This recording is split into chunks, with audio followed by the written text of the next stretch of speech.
fourth episode of Agatha Christie's Poirot, as depicted by Denis Suchet from the 80s, and one of my favorite shows. I would like to show the highlights of some funny moments and the architecture and the places they go without any spoilers or ruins of the story, so everyone who hasn't watched it can have the chance as well.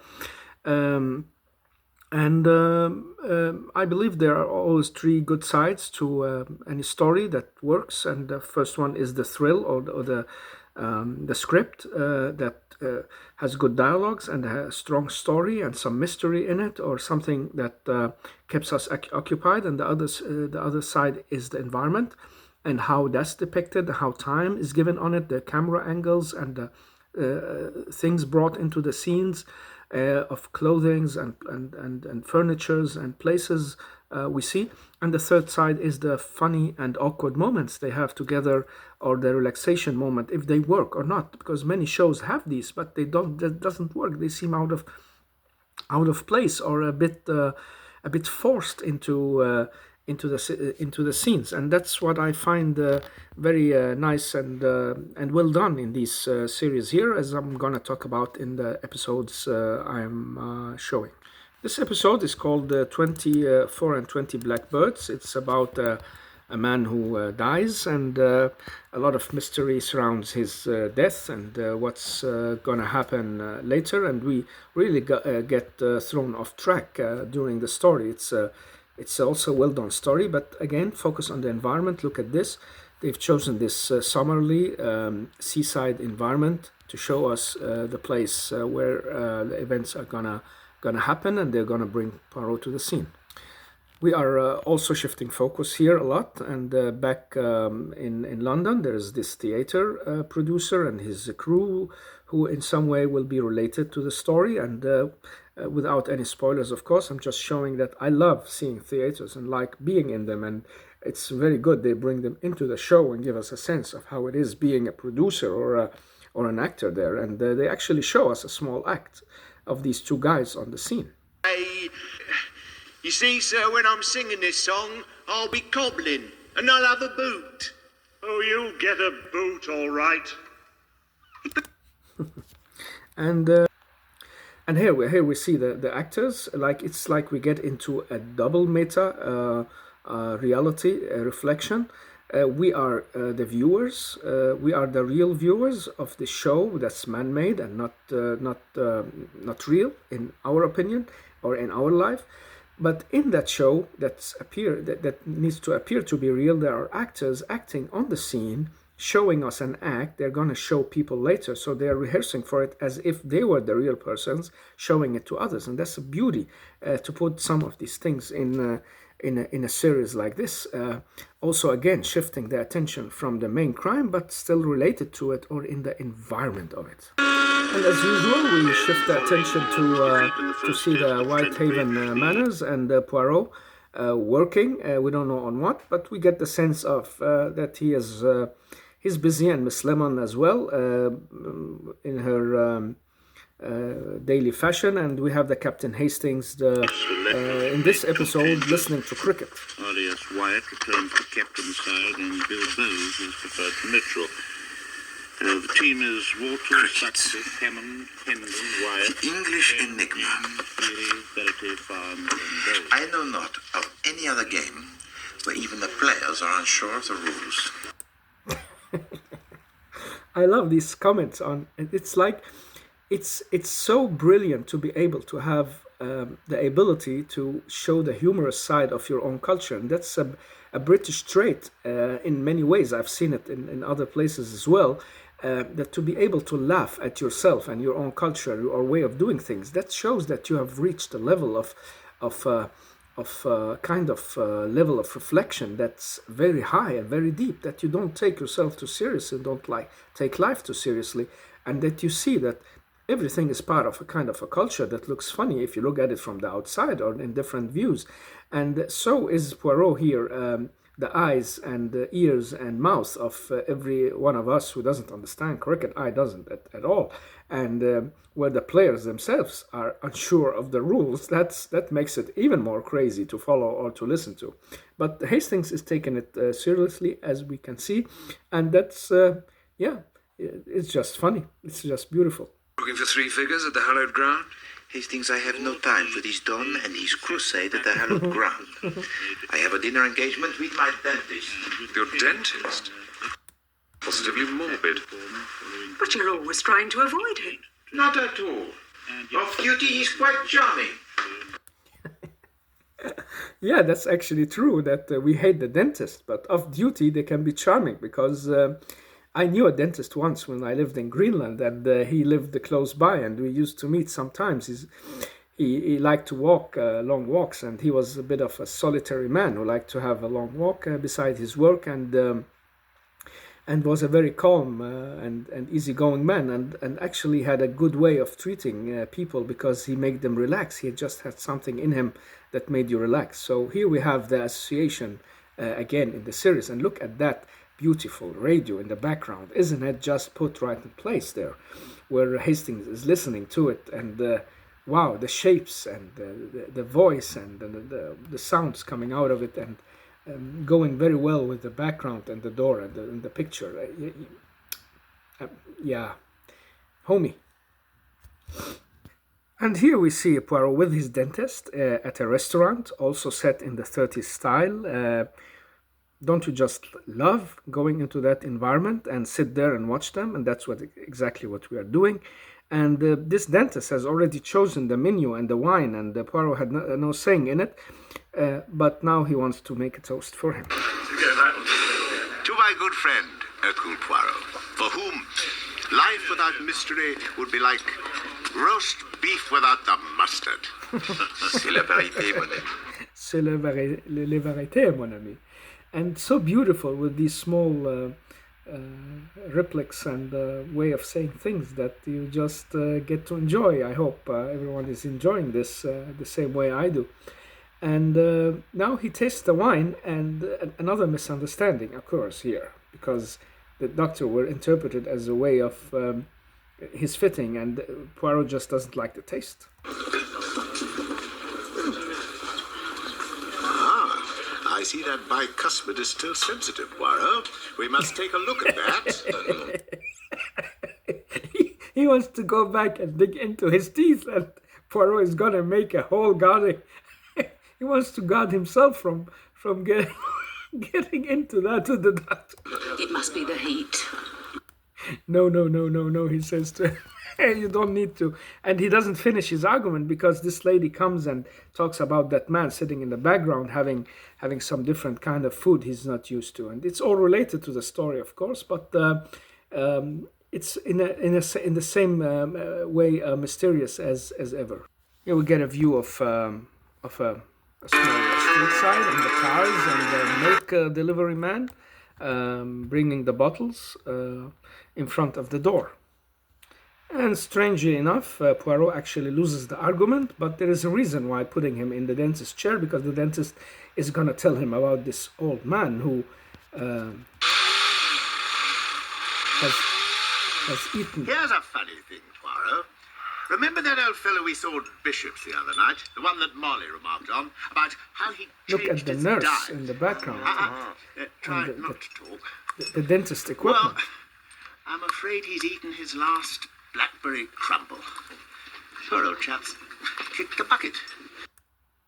And we see here Poirot interested in the story and what's going on, and it's like a beautiful way of what you say, needling the threads of the story and putting it together without doing it too direct, but doing it like as if it fits in Poirot's more casual life. And here Poirot comes to investigate, and this is one of the really funny moments in the story. Who are you anyway, asking all these questions? Who's he? He's not English, is he? I'm begging your pardon. I like this special part of the story because this lady just is everything I've ever known as a guy who grew up in Denmark from another part of the world. And I just see in her the stereotype of every such kind of people who doesn't feel well with foreigners and always have this hidden looks and sometimes the stereotyping way of looking at people from other places, and it shows sometimes in the way they express it or say it to you or their body language, and they are everywhere, but this lady just shows it very beautiful. He's not English, is he? And let's see how that goes. He's Hercule Poirot, private detective. Madame. Oh, yeah, well, they all say that, don't they? They all say that, don't they? It's just she has her own opinions about people from other places and who they are and what they want, and she's not gonna change that wherever she's living or dying. And that's so beautiful to put into the series. You can relate to it, and you could hope that these people watching it, very English in the style and type, would notice it, but I don't think so. I think they would just pass by and take it for granted that that's the way they look at things in life. But that's actually a way to make people reflect, say, look how you can be judgmental and judge people ahead of knowing who they are just because they look different or coming from another place or society. You tell him it was last Saturday that old Gascoigne passed me by in the street. It was the last time I saw him alive. Saturday! Saturday! Yeah. Yeah. And here we come to a very beautiful artistic environment as well. And in this very unique episode, this is the first and last time I think we see a nude lady in the show. She's an artist, and she's the one, she's a live model for that guy who died. He used to draw and paint her. And I remember when I was a kid, I am from a fairly traditional and family, and my mom didn't like us seeing anything nude or kisses on TV when we were very small, because in that time people thought for thousands of years actually that looking is enticing and it's making you think of these things premature before the time comes, and that's why it was mostly hidden from people and from their eyes, and not making anyone seeing it before time. And this was like a bit out of the trait of the show, seeing Miss Darcy Lane here, a very beautiful woman, I must say, and yeah, and she reminds me of a girl that was a daughter of one of our friends, and she has the same beauty of her, but far out of the reach of someone like Poirot and me, and but yeah, we can relate to some of that. So this was a unique episode because we're gonna see Miss Darcy Lane totally nude, being painted by people in a very French style manner, that liberté of the arts and liberté of the body, and that's the philosophy of it, as I will talk about in a moment. Excusez-moi, mademoiselle. Who are you? Oh, no. Is there something here that requires an investigation? She has a personality too. She is not easy to talk to, and she is very well aware of herself. Oh, no. It's more a matter of professional curiosity. That is all. And I love the way Poirot goes about this. No. Oh, no. It's more a matter of professional curiosity. And the way he just makes things calm down, that's called low arousal way of dealing with things. Like he's not heating her up or making her more suspicious or more on guard, but he's making her relax and trying to get into the room and get in touch and talk with her in his own fashion without alarming her in any way. The bond between the artist and his model is legendary. Really?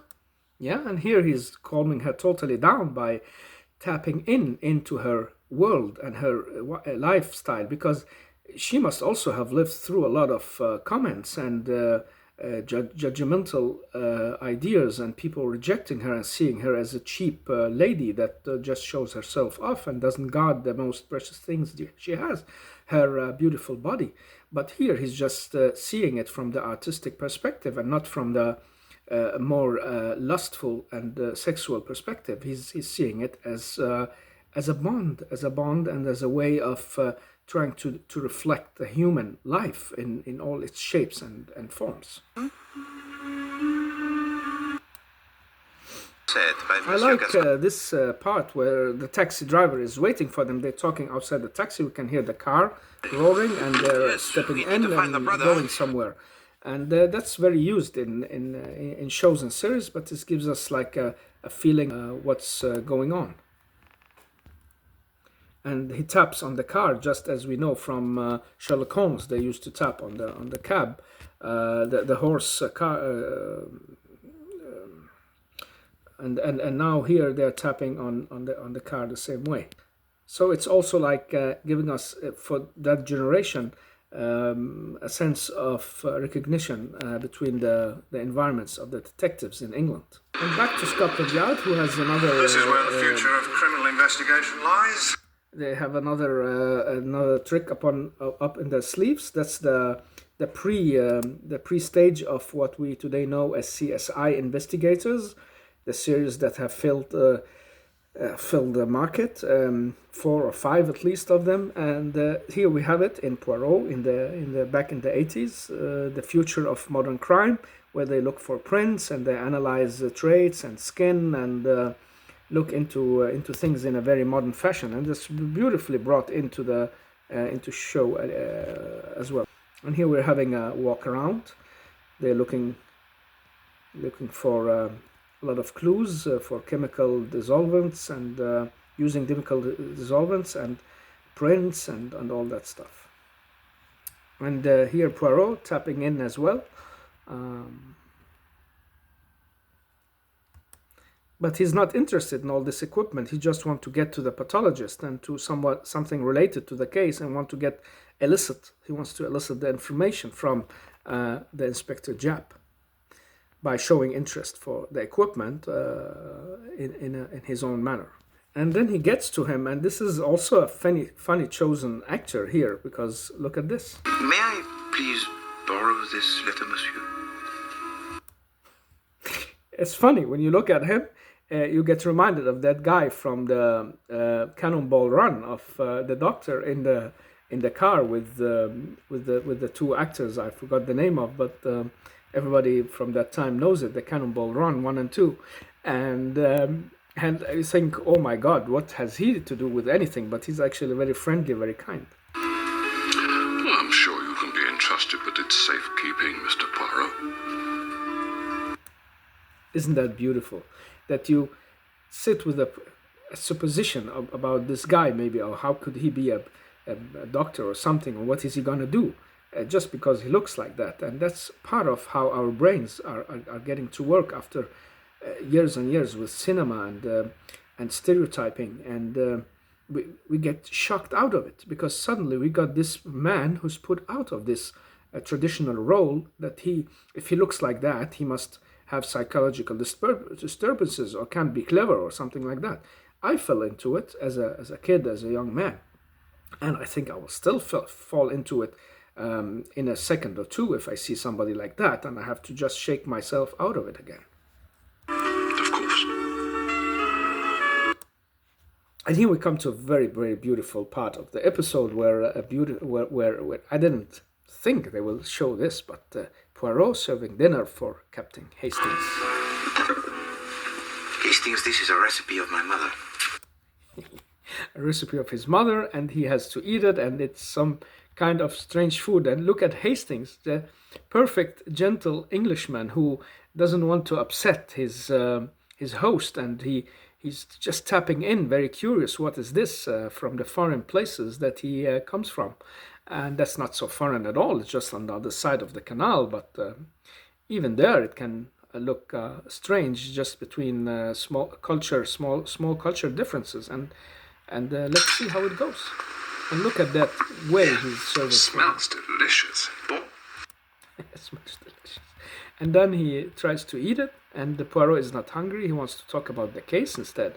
And the curtains are drawn. We can see light on the other side. It's beautiful. You get the environment of the evening, and these 2 friends sitting and having a meal in a very peaceful and calm situation. And now he gets a cultural lesson. Hastings. Use your spoon. Use a spoon. That is the Liège way. Liège, that's from... To use a knife is an insult to the cook. The Belgian. It implies the meaty stuff. Implies the meat is tough in their culture, so he has to use the spoon. That means the meat is well cooked.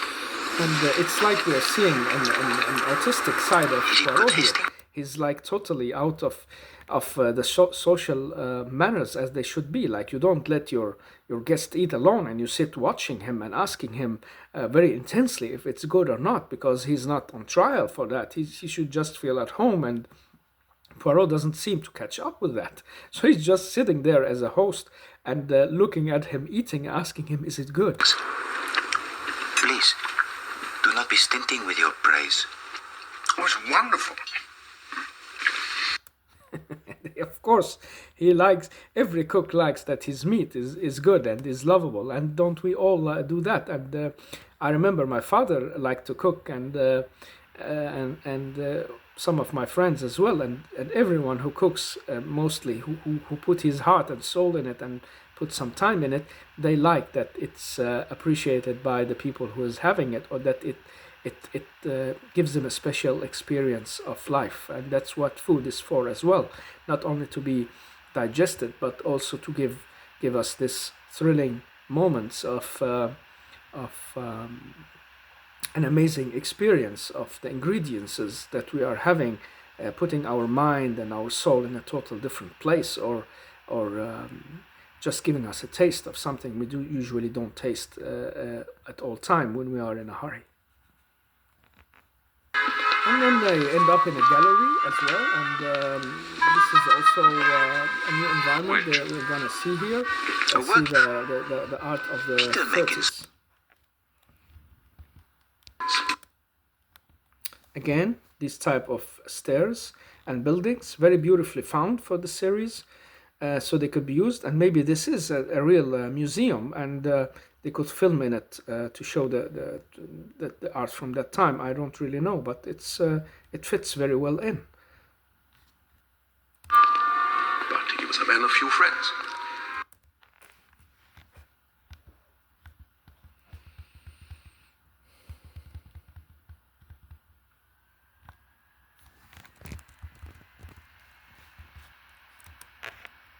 We're back in the pavilion before lunch. 78 for 2 at the end. England won. Is the acquaintances Kingston and Mademoiselle Darcy-Lane. Unbelievable. No, mon ami. Even the closest acquaintances could be tempted.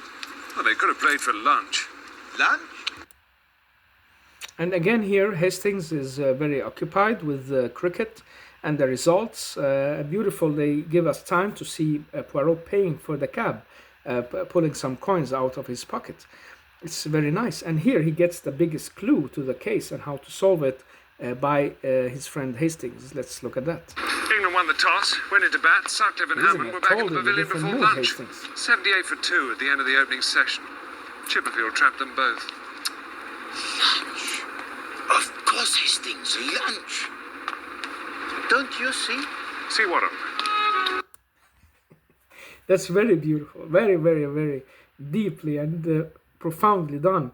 That Hastings he hasn't a clue of what's going on, and Poirot catches this word lunch and just figures everything out, can see everything in a whole total different picture. And that shows us that there can be different states of mentality and thinking levels and environments we're living in, even though we're standing side by side or together, and that reflects very, very clear in the show. And as if it isn't enough, we have Miss Lemon working and listening to the radio as well, as it was in that time. It was no television; it was the radio that was the television, or the internet, or the social media, or the artificial intelligence way of giving us entertainment and information. And she's occupied with something else entirely. It's the ruffles. Why, the trick's so old Ruffles, that I Mr. never knew Poirot. you'd condescend to pay it. Not so old as it looks. Such a dashing figure. Choosing the cigars and handing me mine. He doesn't really understand, but he's trying to tap in how she's thinking, and that voice that makes her excited and makes her like having these soft knees, and that's part of life. Also, listening to what we today call a deep, sexy voice that can give you this feeling of security and safety and strength, and having that guy beside you should be just the dream of your life, and that's what she's like trying to express here, and Poirot is very anxious to see that reaction on her. Excellent work, Miss Lemon. Miss Lemon. That was where he left his red Back to Monsieur Raffles. Raffles only shook his head. He just understands what she's into, and he gets what he wants and go on solving the case. Even that rope ladder, Bunny.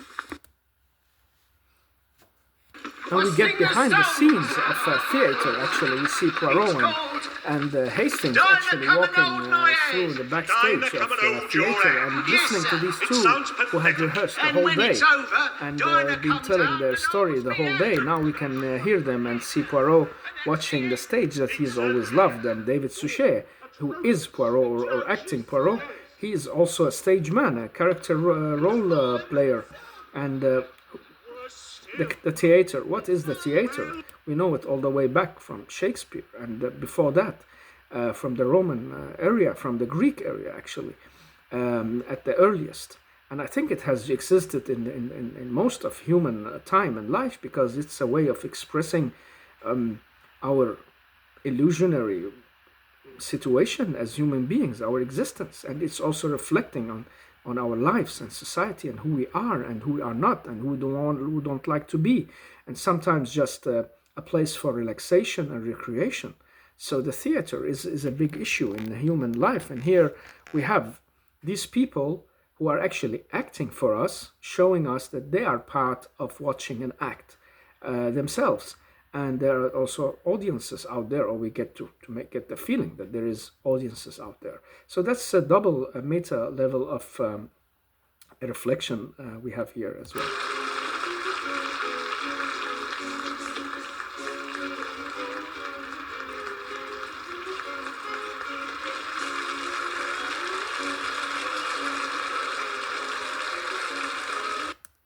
And we can see how Poirot is looking at it with such a fondness and depth, and it's like it takes our soul with it, that we reflect that could be us.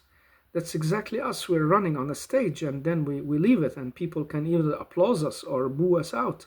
And some are stars on that scene, and others are not so appreciated. And isn't that life in its nutshell, and the way we live it? And that's reflected all in these scenes. It's so beautiful. Here we're actually following the funeral of that guy who died, and they put Poirot at the scene and talking to people. That's also a beautiful shift in scenes that we can see. We get really many scenes in this show. Series.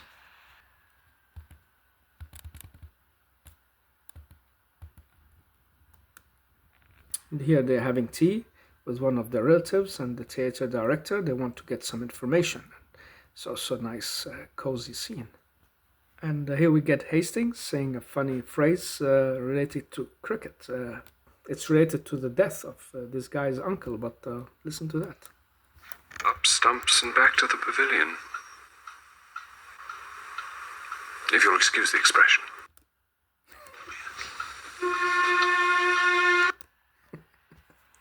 Beautifully done and put into this.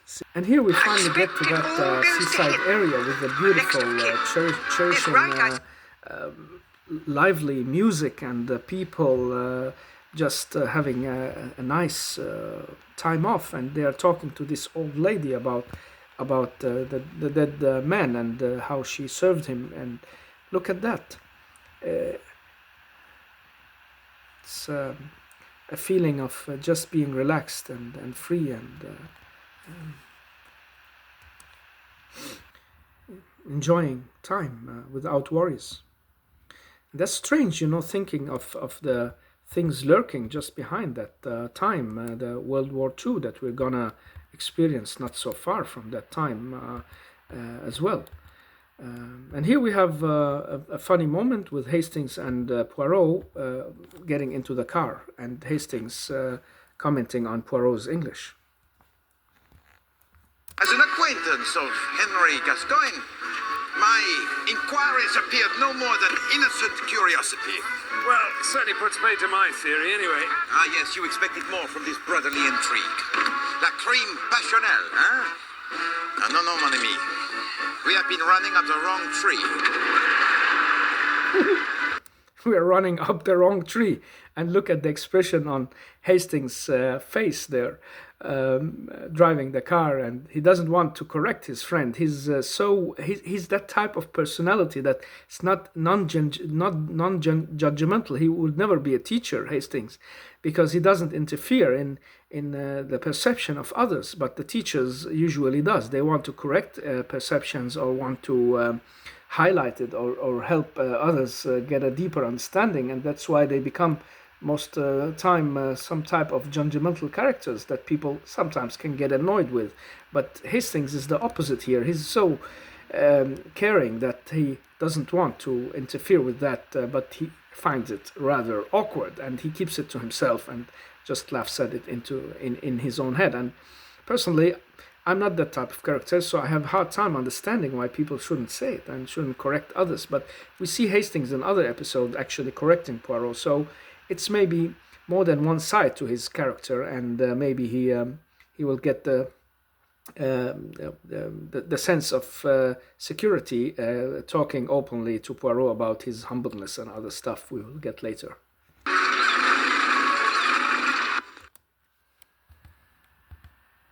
Where they are walking down the street Walk from his house here to the bishop's and they are talking about the crime scene. That's very nice. And look at the streets, almost empty, only little people.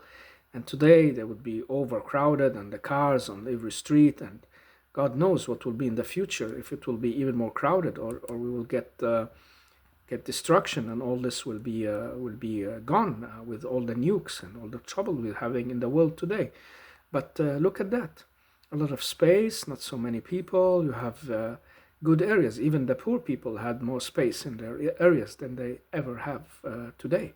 So what's happening to the overcrowdedness of our lives in these times? We can reflect on it by watching the series from the century before us, and the space they had, and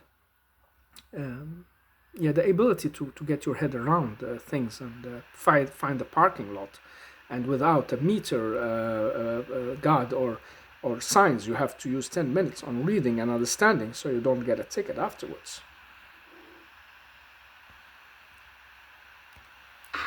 Without arousing the slightest suspicion?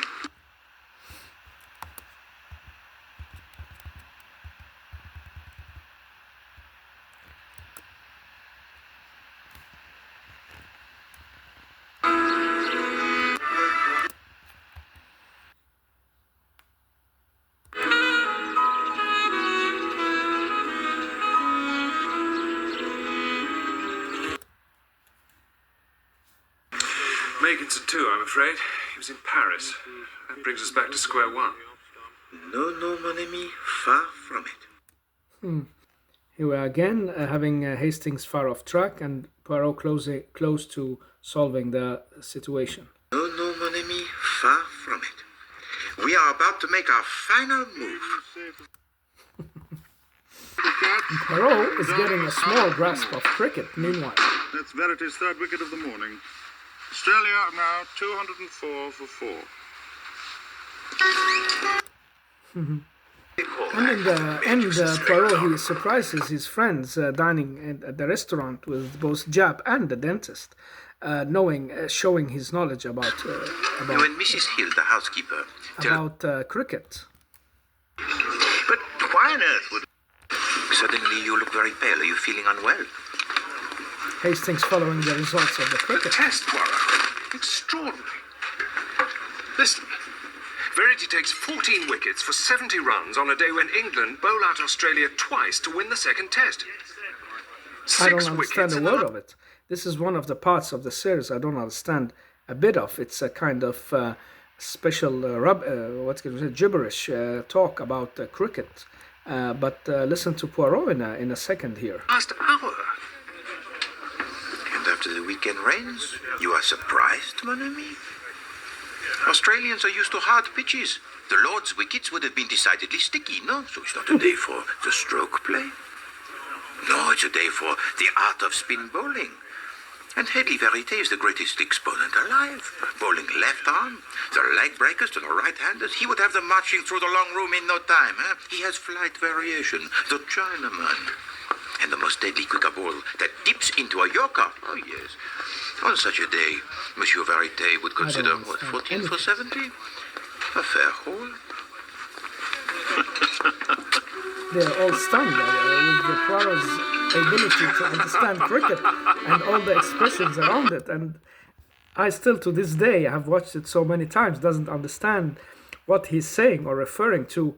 And these very, very peculiar expressions they're using in cricket, I think it's in all cultures. There are some ways of saying things that's very peculiar, that you have to be part of that culture, study it in depth to be knowledgeable about it. So that was the fourth episode of Funny and Special Moments in Poirot, without revealing anything about the thrilling case, but hopefully YouTube won't erase this and leave it so we can have some fun with it. If not, I at least enjoyed it and will keep enjoying it.